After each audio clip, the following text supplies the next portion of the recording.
Together, we will make America strong again.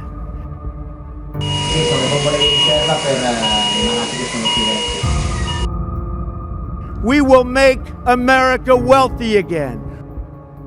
Millions unemployed, and America's national debt is more than 100% of GDP. We will make America proud again. As their city crumbled around them, local leaders huddled in deliberation. They emerged with a plan. They declared that racism is, quote, a national emergency. We will make America safe again.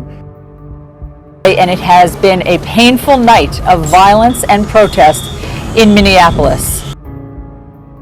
And yes, together, we will make America great again.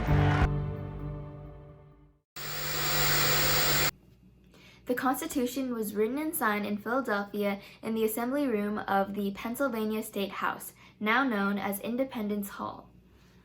Article 2, Section 1 of the Constitution states that the President of the United States will hold executive power for over 4 years, and acknowledge that anyone can run for office.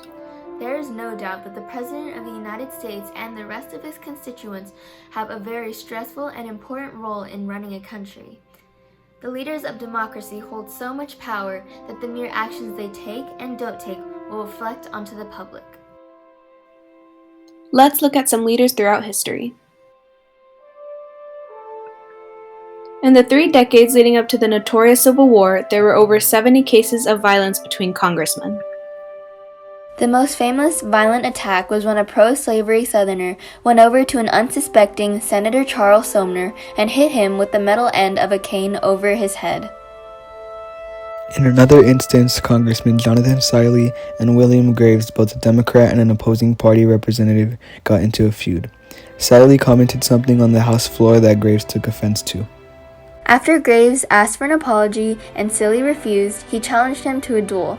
They both accepted the challenge for the sole reason of defending and honoring their political standing. There was an exchange of bullets, but Graves ended up killing Siley in a fatal blow. This event was categorized as a murder, and it later on led to the creation of the anti-dueling law in 1939, prohibiting congressmen from challenging one another. Those were only a couple examples of the violence in the 1840s. There was also fistfights and murders with Bowie knives. Politicians had to carry around rifles and Bowie knives as protection, and some used them against their colleagues.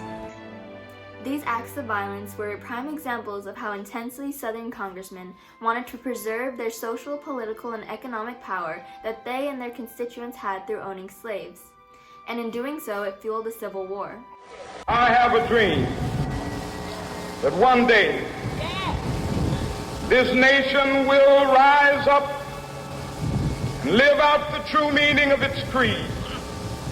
We hold these truths to be self-evident, that all men are created equal. On the other hand of the spectrum, Martin Luther King Jr. was a very reputable leader from the civil rights movement. He is most known for his activism towards social justice, peace, change, and equality. With more than 200,000 peaceful protesters, he helped make progress against segregation and discrimination, and change unjust policies.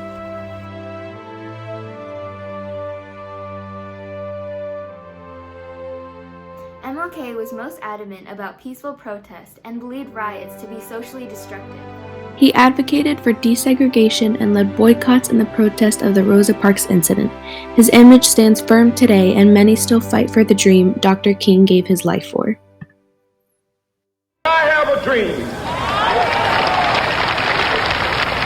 My 4 little children will one day live in a nation where they will not be judged by the color of their skin, but by the content of their character. I have a dream today. All this conflict, chaos, and division may certainly lead us down the path to another civil war. We've seen riots at the Capitol. The crisis at the Capitol. Supporters of President Trump stormed the complex. The angry mob burst through barricades. We've seen riots in the streets. What was a largely peaceful protest has escalated into violence.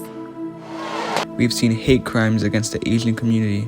There have been more than 2,500 incidents of anti-Asian hate crimes reported between March and September of last year. And we've seen our leaders insult each other in front of this entire country. The fact is that everything he's saying so far is simply a lie. I'm not here to call out his lies. Everybody knows he's a liar. But you I just want to make sure. You're the liar. I want to make sure. Graduated last in your class, not first in your class. We need leaders that stand for peace, not controversy.